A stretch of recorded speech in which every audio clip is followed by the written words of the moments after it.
नमस्कार, मैं हूं केशव पंडित और आप देख रहे हैं देश का तेजी से बढ़ता एटीवी न्यूज चैनल। इस वक्त आप देख रहे हैं हमारा खास कार्यक्रम सीधा सवाल।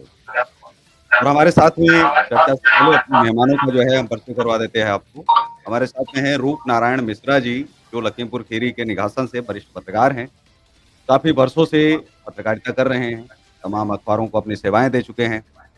बहुत-बहुत स्वागत है मिश्रा जी आपका एटीवी न्यूज चैनल पर। जी। हमारे साथ में राजीव खत्री जी हैं, जो वर्तमान में अध्यक्ष तिकोनिया प्रेस क्लब के हैं और चुने गए हैं। इसके लिए की तरफ से बहुत-बहुत बधाई और शुभकामनाएँ। इसी तरह से क्लब जो है आगे अग्रसर जो है बढ़ता रहे। आपका भी बहुत-बहुत स्वागत है और हमारे साथ में अतीक सेठ हैं, जो प्रतिनिधि हैं एटीवी न्यूज चैनल के लखीमपुर खीरी से। आपका भी बहुत-बहुत स्वागत है। चर्चा में आगे बढ़ने से पहले कुछ चीज़ें बहुत ज़रूरी हैं, जो शायद मंचों पर 1947 से ही हो जानी शुरू थी हो जानी चाहिए थी। नहीं हो पाई तो हमारी शिक्षा नीति में बदलाव आ जाना चाहिए था, ताकि लोगों को इतिहास पढ़ते वक़्त ये लगता कि पत्रकारों ने इस देश में किया क्या है।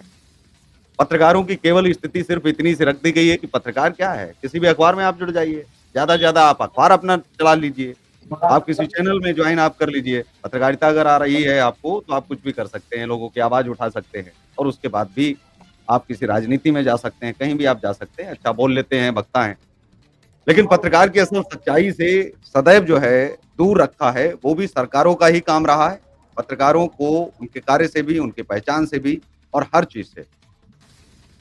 आज उसी हर एक सवाल पर बातचीत करेंगे और इन लोगों से जवाब जानेंगे। लेकिन आपको बता दें कि भारत के अंदर जो आज़ादी आई है, वो 70% पत्रकारों की वजह से आई है। किसी जाति की वजह से, किसी धर्म की वजह से, किसी की वजह से नहीं आई है।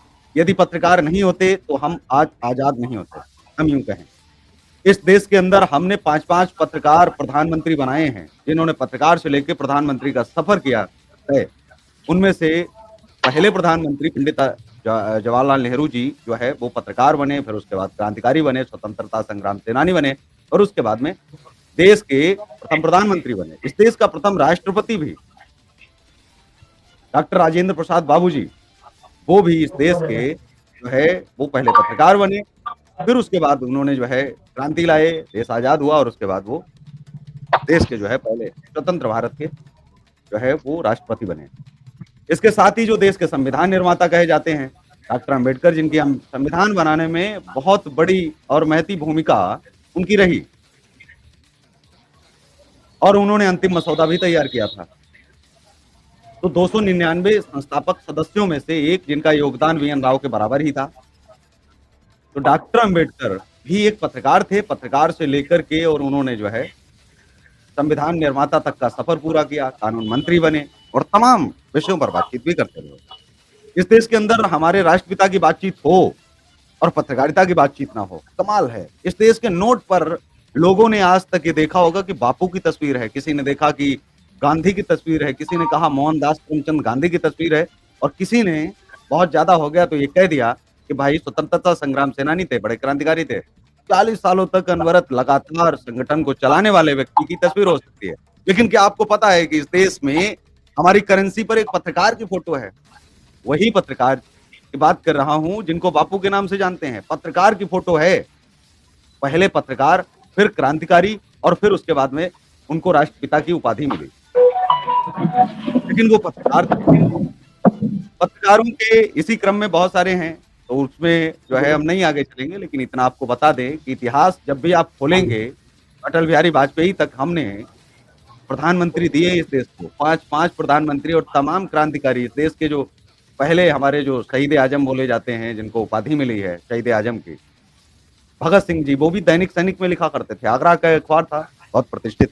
नेताजी सुभाष चंद्र बोस, जिन्हें मैं फादर ऑफ इंडियन जर्नलिज्म या फ्रीडम जर्नलिज्म अगर कहूँ, तो बिल्कुल कह सकता हूँ, क्योंकि देश को पहला स्वतंत्र रेडियो, देश को भारतीय स्वतंत्र जो उस समय था वही भारतीय था। देश को पहला स्वतंत्र रेडियो, देश को पहला स्वतंत्र समाचार पत्र देने वाले नेताजी सुभाष चंद्र बोस थे। जिस वक़्त लोग क्रांति के लिए लिखा करते थे, अखबारों के लिए लिखा करते थे, वो अखबार सभी रौलेट एक्ट के अधीन ब्रिटिश हुकूमत के बैनर तले चला करते थे। लेकिन ऐसे में एक हमारी सरकार बनती है भारत की धरती पर, आरजी हुकूमत आज़ाद हिंद, और उसी सरकार के तले एक अखबार और एक रेडियो का संचालन होता है आज़ाद हिंद के नाम से। आज़ाद हिंद रेडियो हमारे देश का पहला स्वतंत्र मीडिया ऑर्गेनाइजेशन या स्वतंत्र रेडियो, जिसके संस्थापक नेताजी सुभाष चंद्र बोस थे। तो हम कह सकते हैं फादर ऑफ फ्रीडम जर्नलिज्म या इंडियन जर्नलिज्म, भारतीय पत्रकारिता के पिता, वो भी संपूर्ण भारतीय, प्रथम भारतीय संस्थान। हमारे साथ में रूप नारायण मिश्रा साहब हैं, 32 वर्षों से काम कर रहे हैं। पत्रकारों की तो उपेक्षा हमेशा होती रही है। हालांकि हमको चौथा खंबा बोल बोल करके हमको इतना बेवकूफ बनाया गया है, इतना बेवकूफ बनाया गया, शायद ही किसी को बेवकूफ बनाया गया हो। और हम भी खुश हैं बड़े, भैया हम चौथा खंबा है। अरे चौथा खंबा बोल के देश के पत्रकारों को खंबा पकड़ाया जा रहा है, ये नहीं दिखाई देता है, न संस्थानों को न पत्रकारों को। हम पहला स्तंभ हैं भाई। आजादी से पहले बोले डेमोक्रेसी आई, पहले डेमोक्रेसी आई कि पत्रकार पहले आए? पहले जब पत्रकार आए हैं तो देश का प्रथम स्तंभ पत्रकारिता है। पहले पत्रकारिता आई, जी। फिर लोकतंत्र आया, फिर व्यवस्था आई। तो पहला लोग पहला जो स्तंभ है वह तो पत्रकारिता है, और हमने चौथा स्तंभ उसको बना दिया और उसको भी कहीं डाला नहीं। कमाल की बात है, मूर्ख बनाया जा रहा है इस देश के पत्रकारों को, और पत्रकारों को फर्क नहीं पड़ता है इससे कि आने वाली पीढ़ियों को हम क्या जवाब देंगे। हम पहला की चौथा, और फिर लिखा कहाँ है, हम चौथा। ये वाली चीज है कि कुछ दिनों के बाद में अस्तित्व खोजोगे, वहां भी समझ में हमारे तमाम पत्रकार शहीद घोषित हुए। आज तक शहीद पत्रकार कल्याण बोर्ड का गठन नहीं किया गया। एक पैसा पत्रकारों के नाम से, पत्रकार तो इस देश के नागरिक ही नहीं माने जाते हैं। हम खास करके आर्टिकल 19 जो दिया गया है संविधान के अंदर, आप विश्वास नहीं करेंगे कितना बड़ा घटिया मजाक किया गया पत्रकारों के साथ संविधान में। ऐसा घटिया मजाक, ऐसा क्रूर मजाक, जैसे मैं कहूं कि इतिहास में जिसने 70% जिनका खून रक्त बलिदान बहा है, जिन्होंने दिया है, केवल कविता लिखवा देने से स्वराज अखबार बंद हो जाते थे और उनके संपादकों को काला पानी की सजा हो जाती थी। ऐसे पत्रकार, और संविधान ने उनके साथ इतना क्रूर मजाक किया। आर्टिकल 19 पर एक शब्द तक नहीं डाला, पत्रकार शब्द तक नहीं डाला, और उससे घटिया मजाक तो ये होता रहा 1947 से लेकर 2025 तक। हमारे पत्रकारों के नाम से एक भी पैसा, पत्रकारिता के नाम से, पत्रकारों के नाम से, उनके परिवार के नाम से, उनके नाम की योजनाओं के नाम के साथ में ना तो केंद्र ने कोई योजना निकाली और ना ही राज्यों ने कोई योजना निकाली। ना तो हमारी कभी कोई गिनती की गई कि कितने जेलों में हैं, कितने जेल से बाहर हैं, कितने शहीद हो चुके हैं। इससे क्रूर और इससे घटिया मजाक किस डेमोक्रेसी में हो सकता है? लेकिन ये सवाल है, इससे भी और बेहतर सवाल है। अब हम चर्चा में आगे बढ़ते हैं। मिश्रा जी, आप 32 वर्षों की पत्रकारिता में बहुत जीवन का उतार चढ़ाव आपने देखा है, पत्रकारिता को आते जाते देखा है। पत्रकारिता में क्या आमूल-चूल बदलाव हुए हैं जिनको आपने महसूस किया है, जिसमें आपको लगा है कि हमारे दौर की जो पत्रकारिता थी, आज कुछ और पत्रकारिता है? जी, मिश्रा साहब। पहले तो हम चैनल के जो हमारे प्रभारी जी हैं, उनको मैं प्रणाम करता हूं और चैनल को धन्यवाद देता हूं, जिसने चैनल ने हमें अवसर दिया कुछ शब्द बोलने के लिए। बहुत बहुत आभारी हूं मैं इसका। पत्रकारिता में बदलाव जो आया है वो वास्तव में एक बहुत बड़ी चीज है, क्योंकि जो पहले पत्रकारिता हुआ करती थी तो उसमें पत्रकार को सीधे ग्रामीण क्षेत्रों से खबरें लेकर के और प्रकाशन के समय तक उसमें कुछ समय भी लग जाता था। तब बहुत धीमी गति से मीडिया काम करती थी, लेकिन अब बहुत त्वरित मीडिया हो गई। तो पहले जो खबरें होती थी उन पर अमल होता था और उसको तत्काल प्रभाव से क्रियान्वयन करके और सरकार से ध्यान देती थी और उसको उस पर अमल करके उस चीज को मतलब जो है समाज के सामने लाती थी। लेकिन इधर कुछ दशकों में देखा गया कि पत्रकार अपनी योग्यता को और अपने दृढ़ संकल्प को लेकर के निष्पक्ष निडर होकर के मैदान में जब आए तो बहुत ही आक्रामक रुख देखने को कुछ लोगों का मिला, जिसमें हमारे साथ जनता जुड़ी। जनता को हमारा जो कार्यक्रम था बहुत अच्छा लगा और जनता को यह लगा कि आज पत्रकारों की वजह से ही ये सब चीजें मिलती हैं देखने को, वरना देश में बहुत चीजें ऐसी हैं जो नहीं जान मिलती और घोटाला हो जाता या कार्रवाई नहीं होती या इस पे अमल नहीं करता प्रशासन। तो बहुत अच्छी बात है कि पहले दौर की पत्रकारिता आज के दौर की पत्रकारिता में बहुत बदलाव आया है।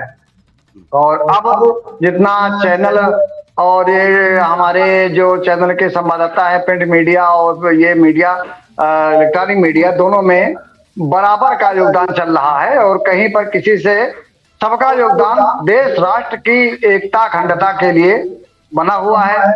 और हम यही चाहेंगे कि ये हमारे पत्रकार साथी सभी निष्पक्ष निर्भीक रूप से काम करें। इसे पे सरकार का ये तो बहुत एक जो अभी आपने बताया कि नहीं उपेक्षा हुई, इस चीज को तो खैर कहा ही जाएगा। बहुत बड़ी सरकार ने इस मामले में पत्रकारों की अमर उपेक्षा की है। बचावत वेतन आयोग को काफी दिनों से पास किया जा रहा है, इसके बारे में कभी कोई चर्चा नहीं हुई और उम्मीद की जाती है कि शायद अब इस बार भी नहीं होगी क्योंकि अब भूल गए। और बचावत वेतन आयोग में बहुत चीजें ऐसी दर्ज थी जिनके द्वारा पत्रकारों का पूरा सम्मान और मान मर्यादा इज्जत और पत्रकारों के हर क्षेत्र में मदद के लिए सरकार सामने मतलब खड़ी होती, लेकिन उस आयोग को सरकारों ने भुला दिया, उस पर अमल नहीं किया गया। मेरी मांग है कि बचावत वेतन आयोग को पुनः इस पर विचार किया जाए और इसको तुरंत प्रभाव से इसको लागू किया जाए और जिससे कि हमारे पत्रकार साथियों का, जो हमारे पत्रकार साथी हैं बड़े निष्पक्ष निर्भीक निडर होकर के और ज्वलंत समस्याओं को भी उछाल रहे हैं, देश की एकता अखंडता के लिए पूर्ण रूप से काम कर रहे हैं, उनके इस साहस पर, उनके इन कर्तव्यों को, इनके इस महत्वपूर्ण मेहनत पर सरकार को, प्रशासन को जो तवज्जो है वो मिल रही है। लेकिन उनके अंदर फिर भी ठेस है, एक चुभन है, एक दर्द है, एक पीड़ा है कि उन पत्रकारों को अभी तक सरकार से जो सुविधा, जो सहायता, जो अभी आपने हमारे भाई साहब ने कहा मिलनी चाहिए, उसके विषय पर कोई चर्चा नहीं हुई और वास्तव में एक मजाक बना के रख दिया गया। इस चीज पर अमल करना चाहिए सरकार को और इस पर तत्काल प्रभाव से हमारी सरकार को ध्यान देना चाहिए।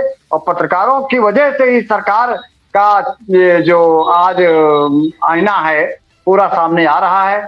और इतना कितने भी रेडियो स्टेशन हुआ करते हैं, लेकिन जितने माध्यम से हमारे यहाँ चैनल काम कर रहे हैं, एक एक चीज दिखा रहे हैं और एक एक प्रिंट मीडिया लोकल में मतलब हर जगह जा करके और नाली से लेकर के और घर के घूरा कचरा तक के समाचारों को प्रकाशन हो रहा है। ये चीज शासन तक जा रही है, शासन उस पर अमल भी कर रहा है और देश का विकास हो रहा है, तेजी से गांव में विकास बढ़ा है। इन चीजों को देखते हुए पत्रकारों को सुविधाओं से कभी वंचित नहीं करना चाहिए। सरकार को जो सुविधाएं पत्रकार को मिलनी चाहिए वो मिलनी चाहिए, उन पर कोई समझौता हम पत्रकार साथी नहीं कर सकते। धन्यवाद। ठीक है राजीव खत्री साहब, इस देश के अंदर जब घटिया मजाकों की मैं बातचीत करता हूं तो मुझे लगता है कि बहुत सारे मंत्रियों से हमारी बातचीत हुई, बहुत सारे सांसदों से बातचीत हुई और वो मौन हो जाते, चुप हो जाते, कहते आप कहां से खोज के लाए। मैंने कहा खोज के नहीं लाया, दबाया तो आपने था, जिसके नीचे आप ऊपर जिसके बैठे हो, और मैं खोज के लाऊंगा भाई। ये तो खोज के तो वो चीज लाई जाती है जो पहली बार किसी ने खोजी हो। ये तो छुपा कर रखी है आपने, दबा करके रखी है। इस देश के अंदर पुलिस के म्यूजियम हैं, उनके लोग शहीद होते हैं, इस देश में सम्मान मिलता है, उनके नाम से चौक चौराहे हैं। इस देश के अंदर इतने पत्रकार हैं, पत्रकार का अपना निजी कोई दुश्मन ही नहीं है, पत्रकार का अपना कोई निजी दुश्मन नहीं है। पत्रकार पत्रकारिता करता है, दूसरों की खबर छापता है, तब जाके बड़ी मुश्किल से दुश्मन तैयार होते हैं। कितनी मेहनत करनी पड़ती है पत्रकारों को दुश्मन तैयार करने के लिए, आप सोचिए। मतलब एक ऐसा काम, एक ऐसा कार्य जिसके लिए आपको कुछ मिले ना मिले लेकिन मौत तो पक्की है, ऐसा मान करके चलना पड़ेगा। जैसे सरहद पर हमारे जो है सीमा के जो जवान जो जाते हैं वहां रक्षा करते हैं, सुरक्षा करते हैं, तो उनको पता है कि जीवन में वेतन ये जो चीजें मिल रही हैं तो जब तक मिलेंगी जब तक जीवित है, मरना तय है, बच गए तो ठीक है, लेकिन जान हथेली पर लेकर के हमको भारत माता की रक्षा करनी है, राष्ट्र की रक्षा करनी है। ठीक उसी तरह से हमको डेमोक्रेसी जो 3 स्तंभ हमको बचाने हैं, तो 3 स्तंभ बनाए भी तो हम ही ने हैं, और हमको चौथा स्तंभ बोल रहे हैं और चौथे स्तंभ पर लोग नाचे जा रहे हैं। अरे भैया बहुत बढ़िया बहुत बढ़िया। मतलब समझ में नहीं आता है कि तुमको मूर्ख बनाया जा रहा है। बाप ने बेटे को पैदा किया कि बेटे ने बाप को पैदा किया? जो चीज़ पहले पैदा हुई वो पहला स्तंभ हुआ कि लास्ट हुआ, इस पर चर्चा होनी चाहिए थी। पत्रकारिता के 3 स्तंभ हैं, डेमोक्रेसी, विधायिका और न्यायपालिका। क्योंकि जब तीनों ही अच्छा काम नहीं करते हैं, तब पत्रकारिता तब भी थी जब ये तीनों नहीं थे, जब पैदा भी नहीं हुए थे तीनों भारत के अंदर। और जब ये पैदा हो चुके हैं, पत्रकारिता अब भी है। और पत्रकारिता की वजह से ही तीनों बच्चे सुरक्षित हैं अभी। जिस दिन पत्रकारिता नहीं रहेगी, जिस दिन नहीं लिखा जाएगा, उस दिन ये तीनों बच्चे समाप्त हो जाएंगे। सदियों से न्याय व्यवस्था चली आई है, कभी मनुस्मृति के नाम पर, कभी किसी के नाम पर, लगातार संविधान बनते रहे। कभी मुगलों के संविधान चले, कभी राजाओं के चले, कभी अंग्रेजों के चले। आज हमारे भारत का स्वतंत्र संविधान है, अखंड भारत है। सवाल ये उठता है कि बार-बार प्रेस क्लब तो बनाए जाते हैं, संगठन बनाए जाते हैं, लेकिन संगठन की भूमिकाएँ क्या होनी चाहिए? संगठन को क्या आज तक किसी संगठन ने इस देश में पत्रकारों के हालात जानने की कोशिश की? कि हमारे कितने पत्रकार जेल के अंदर है? एक आरटीआई लगाई गई? नहीं लगाई गई। कितने वर्तमान में पत्रकार हैं भारत सरकार की गिनती में? हम की गिनती में आते हैं कि नहीं आते हैं? कल अगर मर-मरा गए तो क्या पत्रकार छापा जाएगा या वैसे ही लावारिस लाश पकड़ी गई? इस तरह से। मतलब हम तो इतनी मेहनत करके दुश्मन बनाते हैं, लोग तो दुश्मन कम करने के उपाय खोजते हैं। तो जो इतने मेहनती पत्रकार हैं, उनको कभी शहीद का दर्जा नहीं मिलता है और हम उससे ज़्यादा हम मूर्ख हैं। हमने आज तक उनको शहीद का दर्जा नहीं दिया। अरे वो नहीं दे रहे हैं तो कोई बात नहीं, हम तो कम से कम उनका चौक-चौराहे पर उनकी फ़ोटो बना सकते हैं, कुछ पैसा इकट्ठा कर सकते हैं। एक म्यूज़ियम तो बनना चाहिए। हर महीने जी, प्रेस क्लब की तरफ से पत्रकारों को जो है कहीं न कहीं मुझे लगता है कि सम्मानित भी किया जाना बहुत आवश्यक है। और प्रेस क्लब को इसलिए सम्मानित करना चाहिए ताकि लोगों में और उत्साह बढ़ सके और बेहतर काम कर सकें। मिश्रा जी, खत्री साहब जी, जी। जय हिंद। सबसे पहले मैं जय हिंद। एटीवी न्यूज़ को बहुत-बहुत बधाई सबसे देता पहले मैं हूँ एटीवी न्यूज़ को कि बहुत-बहुत उन्होंने बधाई सबसे देता हूँ पहले कि इंडिया उन्होंने प्रेस सबसे पहले दुनिया प्रेस क्लब को मौका दिया अपने चैनल पर आने का। मेरी तरफ से और मेरी पूरी टीम की तरफ से अध्यक्ष होने के नाते आप सभी को बहुत-बहुत बधाई। एक बार पुनः मैं फिर से आपको बधाई दे रहा हूँ। आज के जो भी मुद्दे हैं, उस संबंध में मैं आपसे आग्रह करना चाहता हूँ कि देश का चौथा स्तंभ होने के नाते मैं उत्तर प्रदेश के मुख्यमंत्री योगी आदित्यनाथ जी से व देश के प्रधानमंत्री नरेंद्र मोदी जी से एक अध्यक्ष होने के नाते अपील करता हूं कि पत्रकारों को शहीद का दर्जा दिया जाए तथा उनके लिए हर संभव मदद का भी भरोसा दिया जाए। कहा जाता है लेकिन किया नहीं जाता। एक प्रेस क्लब के अध्यक्ष होने के नाते मैं फिर आपके माध्यम से कहना चाहता हूं कि उत्तर प्रदेश के मुख्यमंत्री योगी आदित्यनाथ जी से कि पत्रकारों को शहीद का दर्जा आप दें, उनको हर सहायता दें।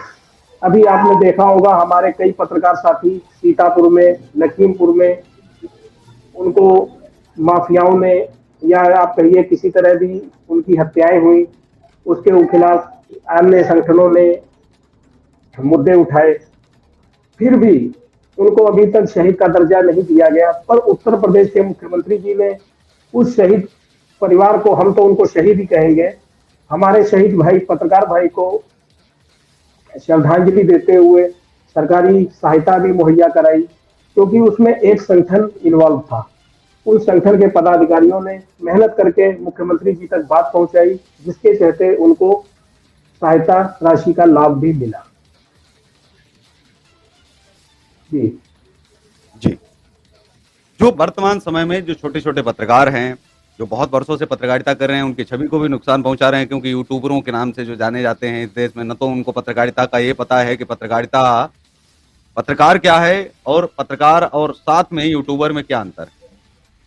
यूट्यूबर और पत्रकार में मैं ये एक अंतर स्पष्ट जो है मैं कर दूँ कि पत्रकार जो है वह परंपरागत मीडिया के साथ में जुड़े हुए हैं, उन्हें हम पत्रकार कहते हैं, जिनके ऊपर पीसीआई एक्ट लागू होता है, जो उनके नियम और मानकों पर चलते सर हैं। मुझे लगभग कोड 18 ऑफ साल हो गए हैं कंडक्ट पत्रकारिता लाइन में। जी, मैं 18 साल से मैं कंप्लीट पत्रकारिता कर लाइन लूँ में उसके हूँ। बाद में जी, मैं कंप्लीट कर लूँ, क्योंकि लोग जो दर्शक जी सुनेंगे उनको भी एक क्लैरिटी उसमें आएगी। जी जी उसके बाद में जो है कोड ऑफ कंडक्ट, उसके बाद में रिपोर्टिंग गाइडलाइन बहुत ज़रूरी होती है हमारे लिए। हमारी कुछ मर्यादाएँ हैं, हमारी कुछ सीमाएँ हैं हम पत्रकारों की, कि हम उन्हीं चीज़ों तक जा सकते हैं, उसके आगे नहीं जा सकते। अगर उल्लंघन करेंगे तो हमें माफ़ीनामा भी लगाना पड़ेगा।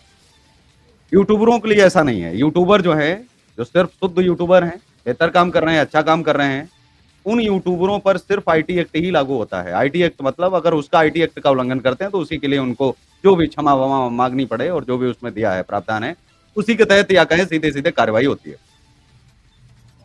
लेकिन जो परंपरागत मीडिया के साथ में जुड़े हैं, हालाँकि भारत सरकार को बहुत पहले कर देना चाहिए था। अखिलेश यादव जी की सरकार ने 2017 में एक काम किया था कि पत्रकारों के लिए डिजिटल विंग विंग अलग बनाया था, प्रिंट और इलेक्ट्रॉनिक विंग अलग-अलग बनाए थे और उन्होंने एक पोर्टल स्टार्ट किया था, हालाँकि वर्तमान समय में बंद है। तो वहाँ पर पत्रकारों को क्या होता था कि वो जिस डिपार्टमेंट से या अपने जिस विभाग से होते थे, जिस संस्थान से होते थे, उसका कार्ड, लेटर अपलोड कर देते थे और जिस विंग में है, उसका एक जो है जो सेलेक्ट कर देते थे, जो ऑप्शन होता था। तो इस तरह से हर जगह के पत्रकार दिखाए जाते थे, पारदर्शिता रहती थी, कितने पत्रकार सरकार के पास दर्ज हैं, ये भी दिख जाता था। अखिलेश यादव जी ने अच्छा काम किया था, पत्रकारों को दिखना कि पत्रकार कितने कहाँ पर हैं। डिजिटल विंग बहुत शानदार काम कर रही है और डिजिटल विंग आज के दौर में बहुत बेहतर काम कर रही है। लेकिन अब ऐसी ही स्थिति में लोगों ने यूट्यूब पर कोई पॉलिसी बने, कोई नीति आए, क्योंकि भारत में ना तो ये वैध है और ना ही अवैध है। आर्टिकल 19 भारत के प्रत्येक नागरिक को बोलने का अधिकार देता है, जिसी के तहत सोशल मीडिया पर चाहे कोई भी व्यक्ति हो, वह बोल सकता है। मैंने आपको शुरुआत में जैसा कहा कि इस देश में पत्रकारों के साथ जितना घटिया मज़ाक किया गया, उतना कहीं भी नहीं किया गया और कभी भी नहीं किया गया। पत्रकारों को लेकर के इसलिए उनका कोई नाम नहीं है, आर्टिकल 19 के तहत ही आते हैं। पीसीआई तो अलग से आ गया, प्रेस क्लब ऑफ इंडिया, तो उसने अपने नियम बनाए, उसने पत्रकारों को रोकने, नियंत्रण करने और उनको जो है एक शक्तियाँ उनके पास भी सीमित हैं, नहीं तो आपको कोर्ट जाना पड़ेगा। तो अब ऐसे में जो पत्रकार हैं, वो तो बहुत कम संख्या में हुआ करते थे, कोई फर्जी निकल गया, कोई कुछ निकल गया। लेकिन आजकल हमने देखा है कि जो नई मीडिया है, इसके तहत लोग वीडियो बना लेते हैं, ब्लैकमेल करते हैं, पैसे लेते हैं। मतलब इतना गंदा धंधा, जिसे एक लाइन में कहे गंदा है पर धंधा है, खोल रखा है।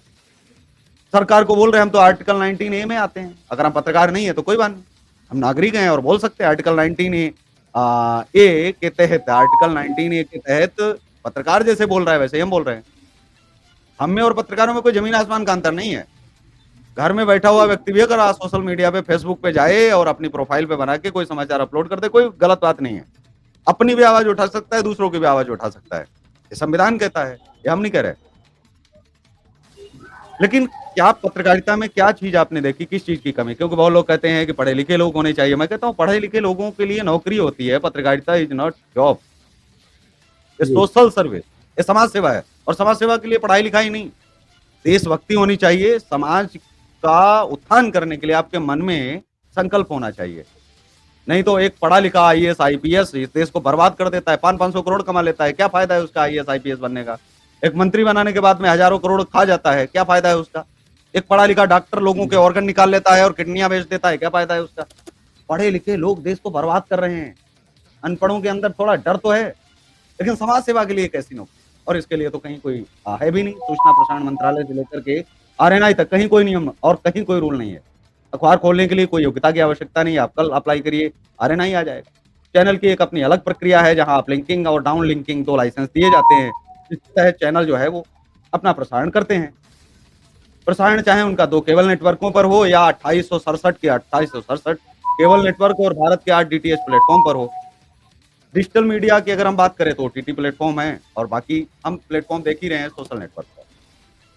आपके क्षेत्र में अपराध उत्तर प्रदेश में पहले नंबर पर लखीमपुर खीरी आता है अपराध के मामले में। इतना अपराध, लोगों को कीड़े मकोड़ों की तरह है, इतनी तो जल्दी लोग मच्छर भी मारते हैं जितना आदमी को मार देते हैं। मच्छर से भी कम सस्ती जिंदगी उसकी हो गई है, शायद मच्छर भी महंगा है। ऐसे में वहां जो पत्रकार कर रहे हैं, कभी नशे में नाम आना, कभी ब्लैकमेलिंग में नाम आना और कभी जो है अपने आप को वरिष्ठ पत्रकार के रूप में जो है वो आगे करना, थाने में जाके दलाली करना, तमाम तरह के। मतलब एक लाइन मैं तो ये कहूंगा कि पुस्तक कम पड़ जाएगी और अब मैं अगर इनकी कमियां निकालने पर आऊं तो बहुत सारी चीजें इनको लेकर के संगठन और क्लब क्यों सफाई नहीं करते हैं?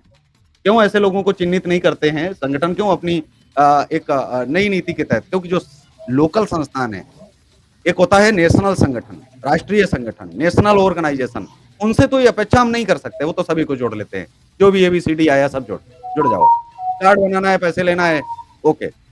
लेकिन जो स्थानीय होते हैं उनसे हम अपेक्षा करते हैं, ठीक चैनलों की तरह। जैसे स्थानीय अखबार जो छाप देते हैं वो कभी राष्ट्रीय स्तरों पर जगह भी नहीं मिल पाती है।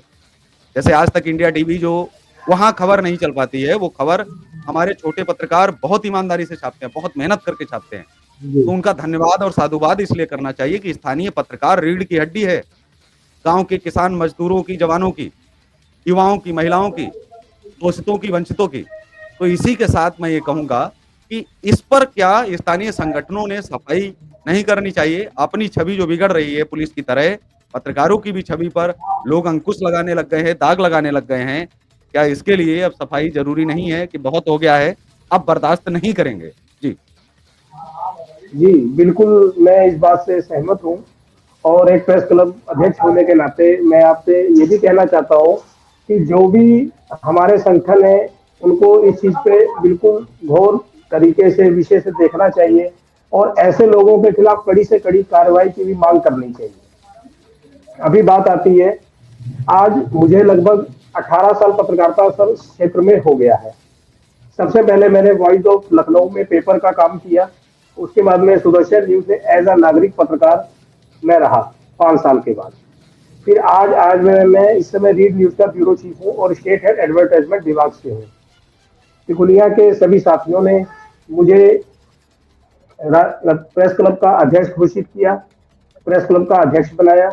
इसके नाते मैं अभी अपने साथियों को भी बहुत बहुत बधाई देता हूँ कि जिन्होंने मुझ पर एक अध्यक्ष के नाते बहुत बड़ा भरोसा जताया। रही बात कि जो इस तरह की ये गंदगी फैला रहे हैं, एक अध्यक्ष होने के नाते मैं फिर से आपके चैनल के माध्यम से प्रेस क्लब तिकुनिया की तरफ से अपील कर रहा हूं कि ऐसे लोगों को हमारा संगठन कतई ही नहीं रखेगा।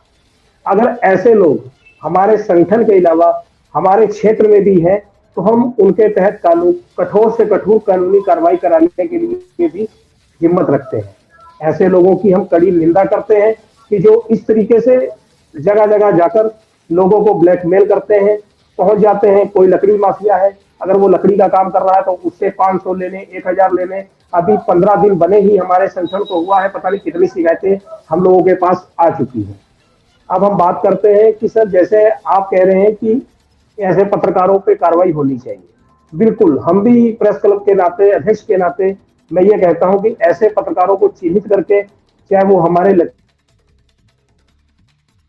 में है, चाहे वो यूपी में है, चाहे वो तहसील निघासन के अंदर है, जिनका कोई भी सोशल बैकग्राउंड नहीं है, वो एक कभी कोई आईडी बनवाते हैं, कभी कोई आईडी बनवाते हैं, उसके बाद में लोगों को ब्लैकमेल करते हैं। इसकी बात अभी कुछ दिन पहले की ही बात है सर। अभी कई एक दो पत्रकार साथी हैं जो अपने आप को पत्रकार बताते थे, उन्होंने हमारे संगठन में जुड़ना चाहा। उनको हम लोगों ने रखा गया, जब उनसे डॉक्यूमेंट्स मांगे गए तो वो अपने डॉक्यूमेंट्स नहीं दिखा पाए।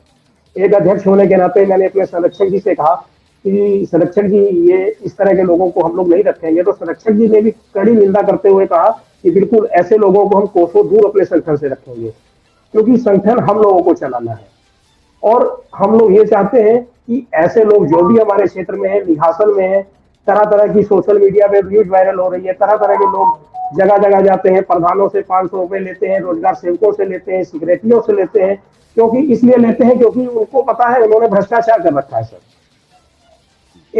मैं एक छोटी सी बात करता हूँ कि सर, अगर कोई भी कर्मचारी है जिसकी सैलरी 2000 से स्टार्टिंग हो, जिस समय उसने नौकरी की हो, आज उसकी सैलरी 9 या 10,000 रुपए हो, पर आज के टाइम पर वो करोड़पति हो, छोटा सा कर्मचारी, एक मंथली इनकम उसकी डीएम से भी अधिकतर निकल रही हो, तो क्या प्रशासन को उसके ऊपर कार्रवाई नहीं करनी चाहिए?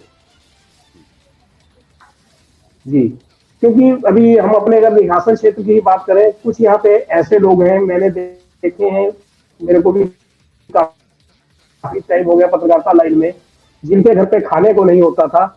आज सर वो जगह जगह अपने 50 लाख के प्लाट खरीद चुके हैं। कहां से खरीद चुके हैं? ये बहुत घोर विषय है। मैं आपके चैनल के माध्यम से उत्तर प्रदेश के मुख्यमंत्री जी योगी जी से, एक प्रेस क्लब के अध्यक्ष के होने के नाते तिकुनिया से मैं अपनी बात पहुंचाना चाहता हूं।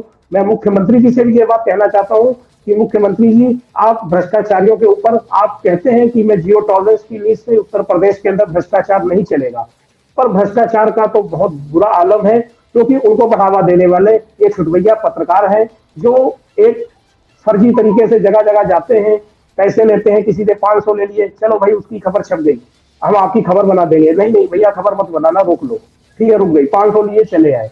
तो मैं आपके चैनल के माध्यम से मुख्यमंत्री जी से कहना चाहता हूँ कि ऐसे लोगों के ऊपर सख्त से सख्त कार्रवाई करें।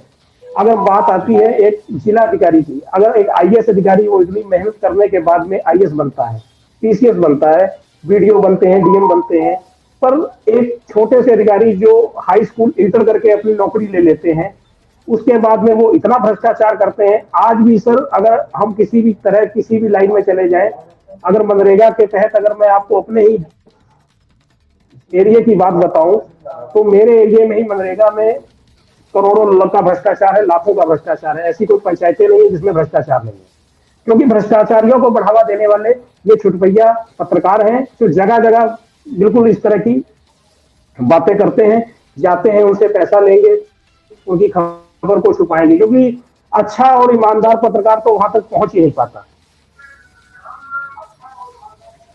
अतीक शेख हमारे साथ में जुड़े हैं। अतीक जी से भी हम चाहेंगे कि जो आपने सुना है दोनों लोगों को, रूप नारायण मिश्रा जी कहाँ हैं, उन्हें आप बिठाएं, क्योंकि उन्हीं का जो है नाम भी लिख करके आ रहा है। जी, रूप नारायण मिश्रा जी, आवाज पहुंच रही है हमारी? जी मिश्रा जी, अभी आपसे कुछ सवाल हैं जिनके उत्तर जो है जानने। जी आप बैठे, क्योंकि आपका नाम यहाँ नाम जो है दिखा है। अतीक शेख जी, मैं माइक आपका जो है ऑन कर रहा हूँ। आपने दोनों लोगों को सुना, मिश्रा जी को भी, खत्री साहब को। पत्रकारिता को लेकर के अगर जो है सबसे बड़ी समस्या पत्रकारों के सामने क्या आती है, तो उस पर भी हम बात करेंगे, क्योंकि पैसा नहीं है, यही समस्या आती है। लोग पत्रकारिता में पैसे के लिए आते हैं। अगर वो नहीं आए तो सक्षम लोग आएंगे, या सक्षम लोग आएंगे तो अपने मन मुताबिक खबरें छापेंगे, और अगर गरीब आएंगे तो उनकी समस्या पैसा है। जी, किन स्थितियों से, किन हालातों से पत्रकारों को गुजरना पड़ता है, पत्रकारों के हालात क्या हैं जिनको लेकर के काम होने चाहिए, जैसे चाहे पत्रकारों के बच्चों की एजुकेशन की बात हो। एक पत्रकार अमीर है या गरीब है, उसके आधार पर तय हो जाना चाहिए। अगर पत्रकार सक्षम नहीं है तो उसके बच्चों को, कितने पत्रकार होंगे, उनके बच्चों को निःशुल्क पढ़ाया जाए, एक खर्चा कम हुआ। उनको, उनके पास आवास नहीं है तो उनको एक निःशुल्क आवास मुहैया करवा दिया जाए। भाई आप इतने कॉलोनियां बनवाते हो, अम्बेडकर कॉलोनी मायावती जी ने बनवाई, उस समय समाजवादी पार्टी वालों ने भी बनवाई, तो पत्रकारों के लिए भी एक कॉलोनी खड़ी कर दी जाए शहर में, या फिर जिस जगह पर हो।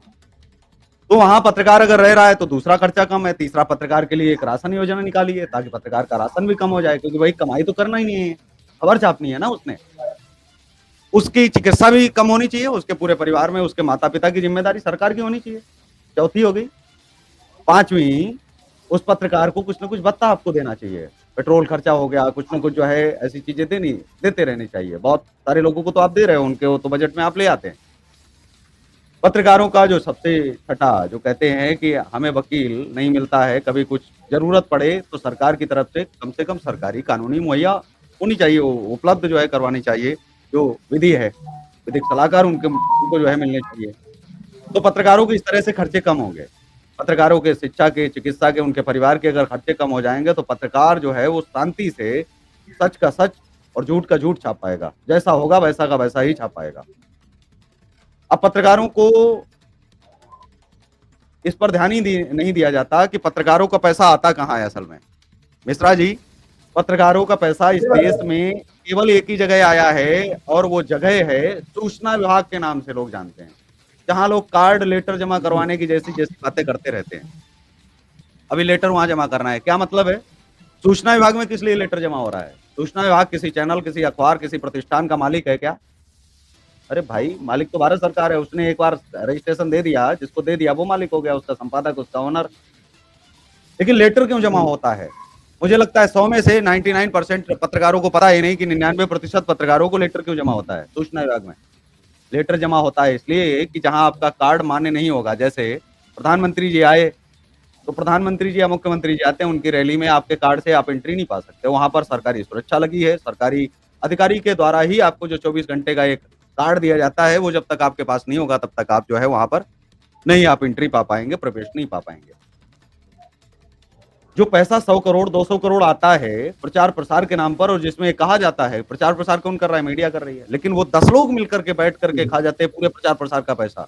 और आज तक किसी देश के एक संगठन ने, सिवाय बेवकूफ बनाने के, कभी भी, बड़े जो संगठन है, मैं उनकी बात आपको कर रहा हूं, जिनको जिले में बैठना चाहिए था, जिनको सूचना विभाग के सामने धरना प्रदर्शन करना चाहिए था, आमरण अनशन करना चाहिए था, और वहीं पर जम जाना चाहिए था कि जब तक पैसे का बंटवारा एक एक सही ढंग से नहीं करोगे तब तक हम हटेंगे नहीं।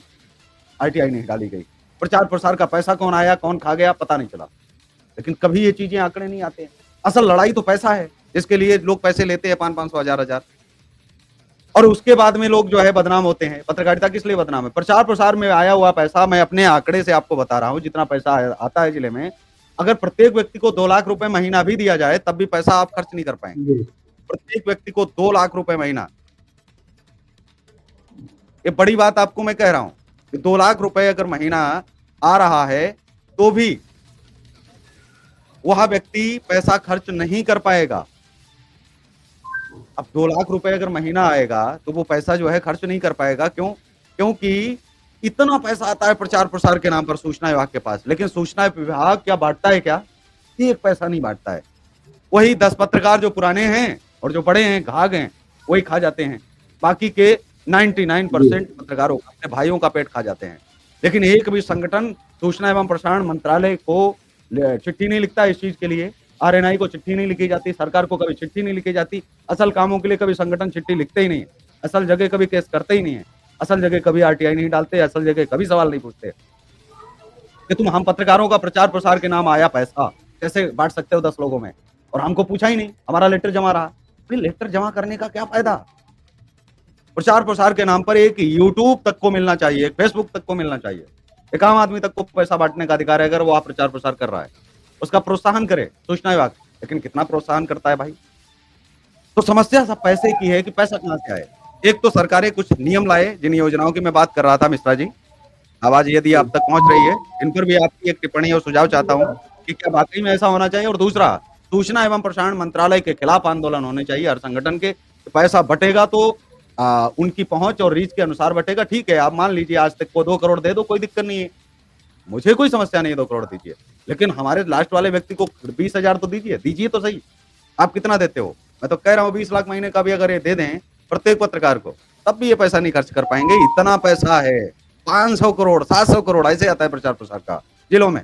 जी मिश्रा जी, क्योंकि सबसे बड़ी समस्या यही है, पत्रकार क्यों गलत पत्रकार बनता है? क्योंकि इस देश में फर्जी पत्रकार कोई नहीं होता है। जिस देश में हर तीसरी गली में, हर तीसरे घर में एक संपादक बैठा हो, उस देश में पत्रकार फर्जी हो सकता है क्या? अरे पत्रकार के लिए तो कार्ड बनवाना है, समाज सेवा है, उसके लिए कौन सी योग्यता की आवश्यकता है कि उसे फर्जी बनने की जरूरत पड़ जाएगी? बिल्कुल नहीं। तो फर्जी पत्रकार तो कोई होता ही नहीं है। मैं कई बार चुनौती से कह चुका हूं कि फर्जी पत्रकार नहीं होते, लोगों की मनगढ़ंत कहानियां हैं। जी मिश्रा साहब। जी मिश्रा साहब। जी जी भाई साहब बताएं। हाँ, मेरा सवाल वही था कि क्या सरकार को योजनाएं लॉन्च करनी चाहिए, पत्रकारों के बच्चों को शिक्षा, चिकित्सा और उनके परिवारों का संरक्षण करना चाहिए, क्योंकि उनका वेतन तो है नहीं कुछ। और दूसरा भाई साहब बहुत जरूरी है ये नंबर 1 पे चाहिए। बहुत देर हो गई, ये बहुत देर हो गई, और लोग काम करते रहे और कहीं से कोई आवाज नहीं उठाई गई, क्योंकि बड़े संस्थानों में वो रहे, उनको बढ़िया अच्छा उनकी सैलरी रही, उनका अच्छा सिस्टम बना रहा भाई, उनको कुछ तकलीफ हुई नहीं। लेकिन जो ग्रामीण ब्लॉक तहसील ग्राम पंचायत स्तर के पत्रकार हमारे थे, वो संघर्ष झेलते रहे मुसीबतों में। लखीमपुर उनको जिले से जाना, अगर 80 किलोमीटर पे जिला मुख्यालय है, वहां के लिए बेचारे किराया भाड़ा इंतजाम करके मीटिंग में पहुंचते हैं कि कैसे किराया का इंतजाम मीटिंग में हम जाएं। उसके लिए भी कोई सुविधा सरकार ने नहीं दी कि चलो प्राइवेट बसों पे इनको सुविधा देने के लिए जिला सूचना कार्यालय को आदेशित करे और वो अपना कार्ड बनाए, वो अपने आए जाए। तो जो ये व्यवस्था है सरकार को बहुत पहले कर देनी चाहिए। इनकी सुख सुविधा का कोई ध्यान नहीं रखा गया, बस मोटी मोटी हेडिंग में खबरों के लिए प्राथमिकता दी जाती रही, चुपके से कह दिया जाता रहा भैया जरा ध्यान देना, मेरा नाम ना छूट जाए, मेरा नाम जरूर लिख देना।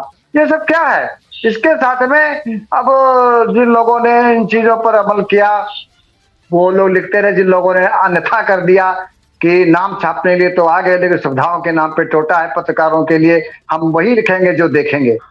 बहुत लोगों ने कहा कि भाई ये लिखने की जो शैली है इसमें हम जैसा चाहे वैसा कर दें।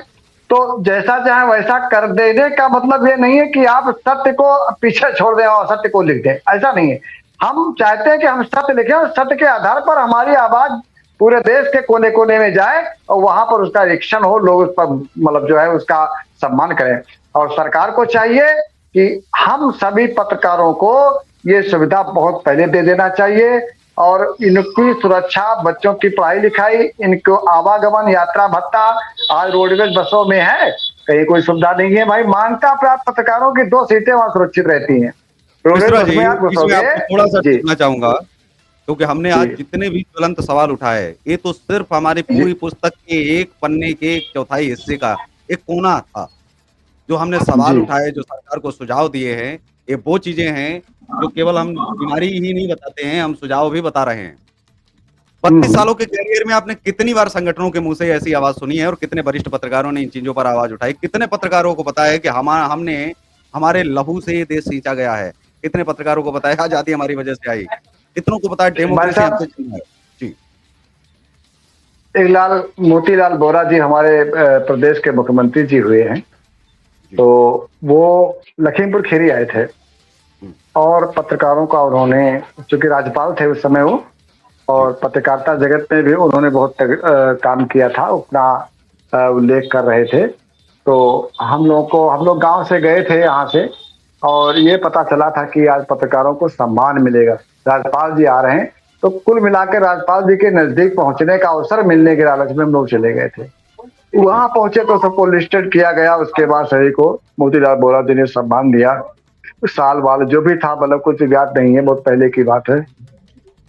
वहां पर पत्रकारों ने मतलब इस मुद्दे को उठाया था कि आपके रहते, भाई साहब आप चूंकि खुद पत्रकार हैं, तो हम पत्रकारों के सुख सुविधा के लिए और ऐसे इस विषय पर कुछ आप अमल करें, और हमें उम्मीद है कि आप कुछ हमें देंगे पत्रकारों की सुरक्षा के लिए, पत्रकारों की बच्चों की पढ़ाई लिखाई के लिए, पत्रकारों के अन्य जरूरतों को पूरा करने के लिए, जिससे कि पत्रकार निष्पक्ष होकर के देश की सेवा कर सके। तो उन्होंने आश्वासन दिया था, लेकिन वो आश्वासन तक ही सीमित रह गया। खत्री साहब फिर कैमरे पर आप बचावत आइए, आप वेतन कैमरे पर नहीं है। खत्री साहब कैमरे पर जी आप अपना कैमरा ऑन करिए। खत्री जी साहब, जी आवाज़ आप तक पहुँच रही है, आपका कैमरा ऑन नहीं है, बंद है। जी, जी जी मिश्रा जी, साहब कंटिन्यू। हाँ हाँ। तो बचावत वेतन आयोग की मांग उसी टाइम उठी थी कि भाई साहब इसको पालन करवा दीजिए। बोले हाँ, मैं लखनऊ पहुंचते इस पे अमल करूंगा, देखूंगा क्या होता है। खैर, वो उसके बाद मीटिंग हो गई, सब आया गया हो गया, मामला समय बहुत बीत गया, कुछ नहीं हुआ। एक बार समाचार पत्र में लखनऊ से खबर लगी थी कि बचावत वेतन आयोग पर से चर्चा होगी, लेकिन कुछ नहीं किया गया। तो बचावत वेतन आयोग को, अगर हम, जितनी हमारी समस्या सब उसी में निहित है। और आज जो मांग है पत्रकारों की सुरक्षा के लिए, पत्रकारों की अपनी निजी उनकी स्रोतों से जो कमाई है, व्यवसाय है, रोजगार है, उन चीजों को लेकर के पत्रकार अगर मोर्चे पे डट के काम कर रहा है, तो फर्ज बनता है उसकी पूर्ण सुरक्षा, उसकी पढ़ाई लिखाई बच्चों की, और सही पत्रकार का दर्जा देना, ये सरकार को बहुत पहले कर देना चाहिए था। लेकिन बात वही है, जब आपने कहा भी कि कभी मांग इसके ज्वलंत मुद्दों पे नहीं उठी, कभी उठी तो मतलब स्वार्थ परिता बस उठी, लेकिन विशेष रूप से इसके मतलब पूरे भारत में आंदोलन नहीं चलाया गया कि नहीं भाई ऐसा पत्रकारों के लिए होना चाहिए, और हम ये इसको जब मांगे आप पूरी कर देंगे हमारी, तब हमारे धरने से उठेंगे। ऐसा कभी नहीं हुआ वैसे। ठीक है। राजीव खत्री साहब, आवाज़ पहुँच रही है आप तक? आपका मैं माइक जो है ऑन कर रहा हूँ। क्योंकि अगर दलाली हटानी है, बीमारी बतानी है, तो सरकार को सुझाव भी बताने हैं। अब सुझाव यही है कि पत्रकार जो, अगर कल को कोई दिव्यांग हो जाए, मान लीजिए महीने भर पत्रकारिता की है और वो बेचारा दिव्यांग हो गया, तो क्या दिव्यांग पत्रकार कल्याण बोर्ड का गठन नहीं होना चाहिए? क्या पत्रकार जब बूढ़ा हो जाता है, तो चलिए अभी तो कर रहे हैं, ठगी कर ली, चीज़ें कर ली, बहुत पत्रकार ये सोच रहे होंगे कि अभी दलाली-वलाली करके काम निकाल लेंगे। लेकिन जब 70 साल के आप हो जाओगे, बच्चे भी आपको घर से बाहर निकाल देंगे, फिर क्या होगा? क्या उस समय वृद्ध पत्रकार पेंशन योजना जैसी योजनाएँ क्या लागू नहीं होनी चाहिए? क्या उन पर बातचीत नहीं होनी चाहिए? और इस देश की सबसे बड़ी यही समस्या है। क्या कहेंगे आप खत्री साहब? क्योंकि योजनाएँ भी आपको बताई, उन योजनाओं में और क्या योजनाएँ बढ़ सकती हैं? और क्या सूचना विभाग का इलाज क्या हो सकता है? क्योंकि सूचना विभाग अधिकारी का इलाज ही एकमात्र इलाज है। दलाली, भुखमरी जो पत्रकारों के बीच में है, जिसकी वजह से वो करते हैं, सब समाप्त हो जाएगा एक ही बार में। जी।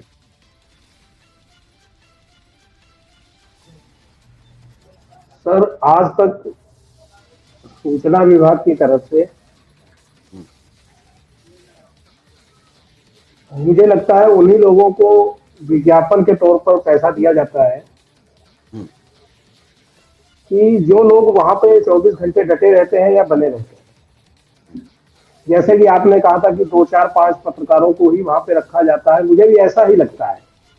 क्योंकि अभी अगर हम बात करते हैं, जैसे भी आपने कहा कि हाँ बोर्ड गठित होना चाहिए, बिल्कुल बोर्ड गठित होना चाहिए। मानिए अगर हम समाज सेवा कर रहे हैं, पत्रकारिता कर रहे हैं और उसके बाद भी हम लोगों को कोई भी चैनल की तरफ से कोई भी मदद नहीं दी जाती है, किसी भी चैनल की तरफ से, कहते हैं ये तो यार छोटे पत्रकार हैं, वहां के हैं। अगर हम लोग अभी डिस्ट्रिक्ट पर जाना पड़े कोई कवरेज के लिए, तो वो लगभग 80 किलोमीटर हमारे यहाँ से पड़ती है। मैं सब तिकुलिया में रहता हूँ, हमारे यहाँ से जिला सिंगल जी मुख्यालय हमारे 80 साथ में एक किलोमीटर नए है। शायद आपने लिंक भेजा हो। सिंगल जी आवाज आ रही है आप तक?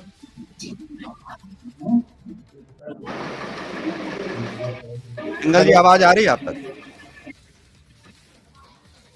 जी सर। जी शुभ नाम क्या है आपका? पूरा नाम क्या है? आवाज पहुंच रही है आप तक? मेरा सुरेंद्र कुमार सिंघल। अच्छा, सुरेंद्र कुमार सिंघल। सिंघल जी वर्तमान में किस समाचार चैनल में आप जो है अपनी सेवाएं दे रहे हैं, कृपया आप बताएं। आप बहुत लेट से ज्वाइन हुए हैं क्योंकि अब डिबेट बंद भी होने के वापस कगार आप पर है। लखनऊ तिकोनिया प्रेस क्लब में किसी पद पर हैं क्या आप? जी। संगठन मंत्री। हम्म, ठीक है, लेकिन नेक्स्ट पार्ट में आपको हम संगठन बिल्कुल मंत्री। जोड़ेंगे क्योंकि आज लंबी चर्चा हो गई, आप जुड़ नहीं पाए और जो है अब हम बिल्कुल लास्ट में हैं, तो अब चर्चा भी शायद आपसे संभव नहीं है, लेकिन नेक्स्ट पार्ट में हम जरूर आपको जो है जोड़ेंगे। जी खत्री साहब कंटिन्यू प्लीज। जी, तो अभी हम लोग यहाँ से अगर जिला मुख्यालय जाते हैं, तो यहाँ से 80 किलोमीटर की दूरी पर है। कोई भी कवरेज करते हैं, हम लोगों को मैसेज जरूर मिलता है, आता है। हम लोग ग्रुप से भी, जिला सूचना विभाग के ग्रुप में भी जुड़े हुए हैं, वहां से आता है, प्रोटोकॉल आता है कि आज ये मुख्यमंत्री जी आ रहे हैं, आज ये मंत्री जी आ रहे हैं, आज इनका कार्यक्रम है, आज उनका कार्यक्रम है। पर हम लोग पहुंच नहीं पाते। हम लोग इसलिए नहीं पहुंच पाते क्योंकि दूरी के नाते। हाँ पहुंचते भी हैं, ऐसा नहीं है कि नहीं पहुंचते हैं, पहुंचते भी हैं। कोई मेन कार्यक्रम होते हैं उनमें हम लोग पहुंचते भी हैं। कोई भी सुविधाएं नहीं दी जाती है, ना गवर्नमेंट की तरफ से दी जाती है, ना चैनल की तरफ से दिया जाता है। सूचना विभाग की तरफ से आज तक मुझे लगता है कि मेरे को लगभग 2 1.5 साल हो रहा है, मैं रीड न्यूज से एज अ ब्यूरो चीफ काम कर रहा हूँ लखीमपुर में, और मेरा लेटर वगैरह भी सब वहां पर जमा है।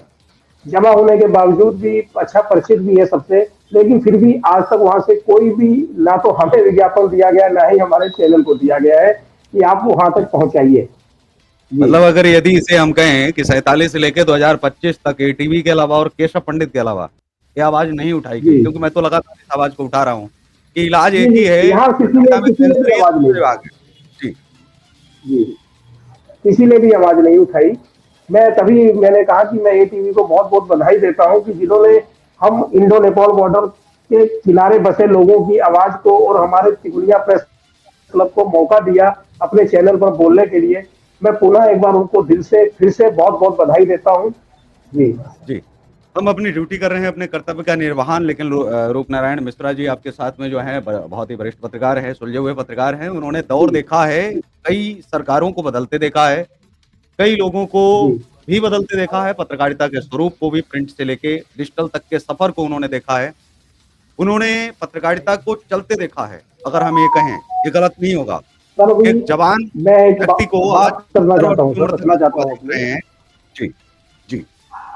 अभी एक हमारे पत्रकार साथी हैं जेपी मिश्रा जी, जिनका हुँ, दुखद निधन हुआ लखीमपुर खीरी में।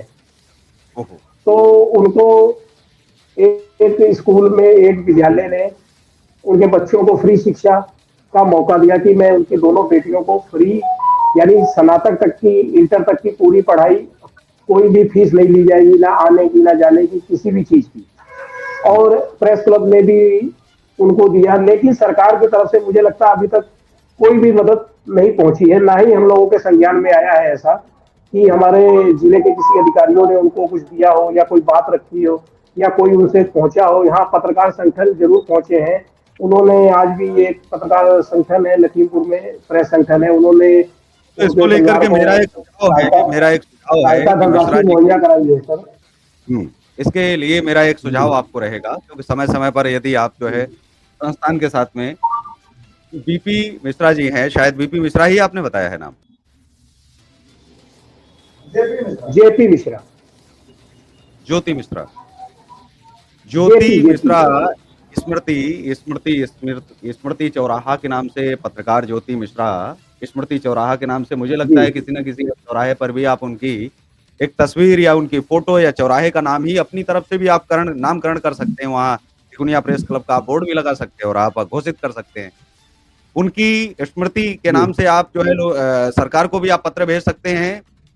जो आपके जिलाधिकारी हैं उनको भी आप भेज सकते हैं कि इनके लिए एक स्मृति नाम से ही कि पत्रकार ज्योति मिश्रा स्मृति स्थल बनाया जाए या इनकी याद में कोई म्यूजियम बनाया जाए या कुछ ऐसा किया जाए ताकि आज के बाद में पत्रकारों की धरोहर, पत्रकारों की चीजें, पत्रकारों का काफी समय से, काफी लंबे समय से पत्रकारिता क्षेत्र में थे और सबसे वरिष्ठ पत्रकार थे।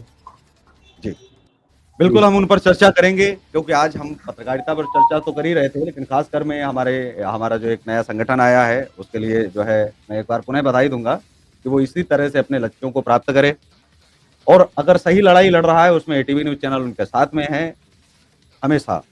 एटीवी न्यूज़ चैनल सदैव जो है लड़ाई लड़ता है। हमारा किसी संगठन से कोई लेना देना नहीं है क्योंकि हमारा मानना है कि हम स्वयं संगठन है।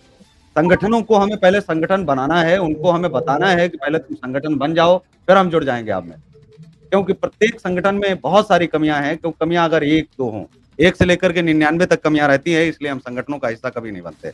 लेकिन संगठन अगर यदि अच्छा काम करते हैं तो एटीवी न्यूज़ चैनल उनके साथ में खड़े होकर के कंधे से कंधा मिला करके पत्रकारिता के लिए, क्योंकि हमारा लक्ष्य एक ही है।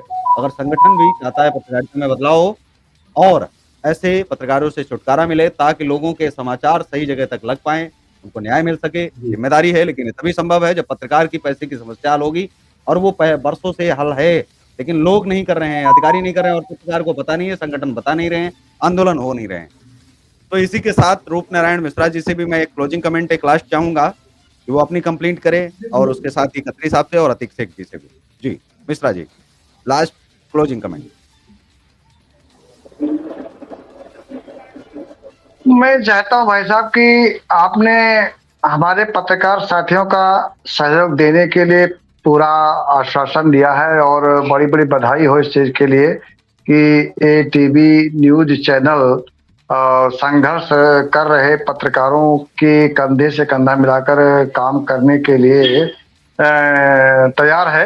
लेकिन वो संगठन भी इतना सक्रिय हो कि भाई वास्तव में जैसे कि अपनी ईमानदारी, निष्पक्ष, निर्भीक, निडर होकर के क्षेत्र में काम करे और उसके बारे में लोग चर्चा करें कि हाँ इस संगठन ने इतने काम किए, लोगों का कल्याण किया, किसी गरीब का भला हुआ, किसी को कोई सड़क बन गई, कोई पुलिया बन गई, कोई पुल बन गया। ये संगठन भाई तुरंत मौके पे आता है और तुरंत एक्शन लेता है। अब उसमें इन चीजों को देखते हुए उन संगठनों को सम्मान आप दे रहे हो, इसके लिए मैं आपको बधाई देता हूं कि अगर आप जैसे उच्च विचारों के लोग हमारे साथ जुड़ते हैं तो हम लोग यही चाहेंगे कि भविष्य में ऐसा कीर्तिमान स्थापित करें कि आपके चैनल को भी सम्मान मिले और साथ साथ में हम लोगों का भी सम्मान आगे बढ़ता जाए। जी राजीव खत्री साहब, क्लोजिंग कमेंट आपकी। जी आपके चैनल के माध्यम से प्रेस क्लब तिकोनिया के अध्यक्ष होने के नाते अपने तिकोनिया के जो भी मेरे पत्रकार साथी हैं, वरिष्ठ साथी हैं और जो भी अन्य हमारे संगठन में जुड़े हैं या नहीं जुड़े हैं, जो नहीं जुड़े हैं, मैं उनसे अपील करता हूं कि वो हमारे संगठन में आए, जुड़े और हम सब एक होकर समाज सेवा करें। जो फर्जी, जैसे आपने कहा कि लोग फर्जी पत्रकार कहते हैं, तो मैं ऐसे पत्रकारों की भी घोर निंदा करता हूं कि जो इस तरह के छोटी छोटी बातों के लिए जगह जगह गरीबों से पैसे वसूल रहे हैं, उसका भी प्रेस क्लब तिकोनिया बहुत घोर निंदा करता है और आश्वासन देता है उन पीड़ितों को भी। आज भी हमने आश्वासन, एक पीड़ित हमारे पास में आए थे, हमने उनको आश्वासन दिया, उनको मदद का पूरा भरोसा दिया और कल हम उनकी मदद को पूरा भी करेंगे। मैं आपके चैनल के माध्यम से एक बार फिर पुनः अध्यक्ष होने के नाते ऐसे अपने पत्रकार भाइयों से कहना चाहता हूं कि कृपया ये सब चीजें छोड़कर समाज सेवा का रास्ता अपनाएं और पत्रकारिता को तिकोनिया क्षेत्र में नई दिशा दें, क्योंकि आज तक तिकोनिया के अंदर प्रेस क्लब का गठन नहीं था। अब तिकोनिया में प्रेस क्लब का गठन हो चुका है और जिसकी अध्यक्षता मैं स्वयं कर रहा हूं और हमारे संरक्षक जी भी बहुत वरिष्ठ हैं। अन्य हमारे साथी हैं जो तिकोनिया के पत्रकार साथी हैं, अन्य हैं भाई जो भी हैं, मैं उनसे हाथ जोड़कर पुनः एक बार कहता हूं कि आप लोग हमारे संगठन में आए और हम इस क्षेत्र को नई दिशा दें, इस क्षेत्र को कोशिश करें कि हम भ्रष्टाचार मुक्त बना सके आपके चैनल का भी मैं बहुत बहुत धन्यवाद देता हूं, जिन्होंने तिकुनिया प्रेस क्लब को सबसे पहले अपने चैनल पे लाइव डिबेट में शामिल किया। एक बार पुनः आपको बहुत बहुत धन्यवाद व बहुत बहुत बधाई। जय श्री जय हिंद, जय श्री राम। अतीक शेख जी, लास्ट क्लोजिंग कमेंट और आपका जो है माइक अनम्यूट आप कर लीजिए आपका। जी सर। जी, क्लोजिंग कमेंट, पूरी जी डिबेट को बिल्कुल आपने सर। सुना देखा।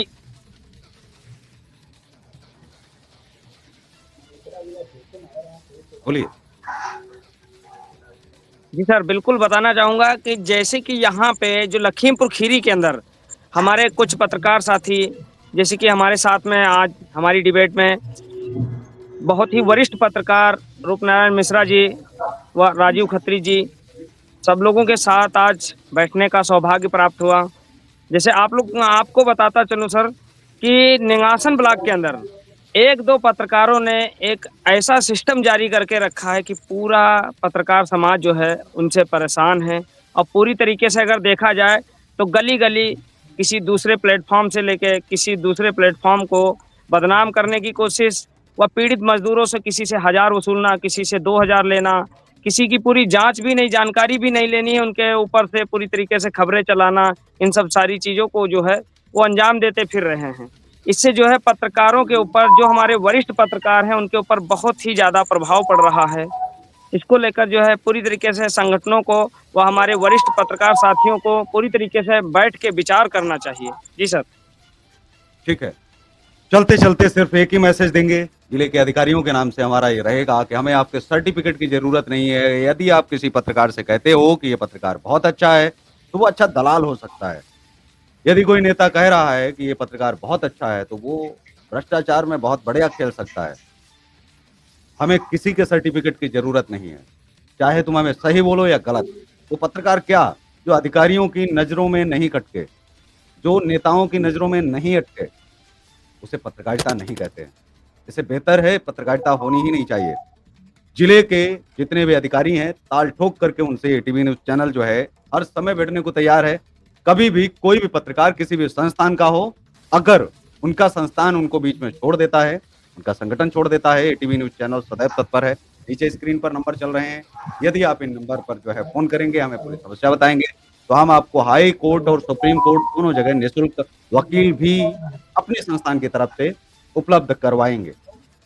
क्योंकि जो आप जिले से जब आप ऊपर बढ़ते हैं तो समस्याएँ हो जाती है, पत्रकार आगे बढ़ नहीं पाते हैं। तो इसके लिए भी हम आगे हैं, योजनाओं के लिए भी हम लगातार प्रयास कर रहे हैं।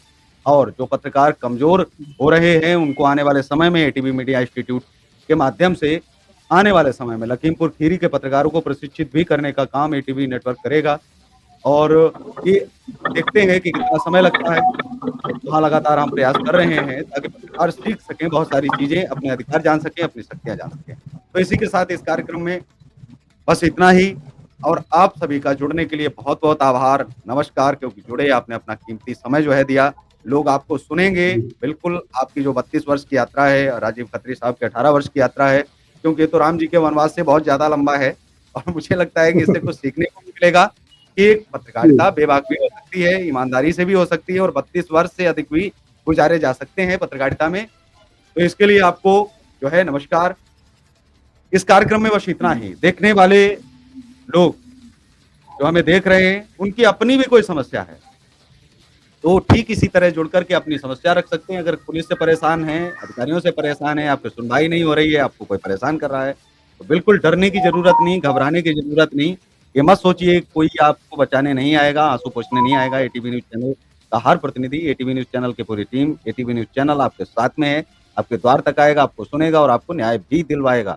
जब तक न्याय नहीं मिलेगा तब तक आपके लिए चलाएगा। इसके लिए हम पत्रकारिता में और एटीवी न्यूज़ चैनल दोनों ही वचनबद्ध हैं। जय हिंद, वंदे मातरम। जय हिंद, वंदे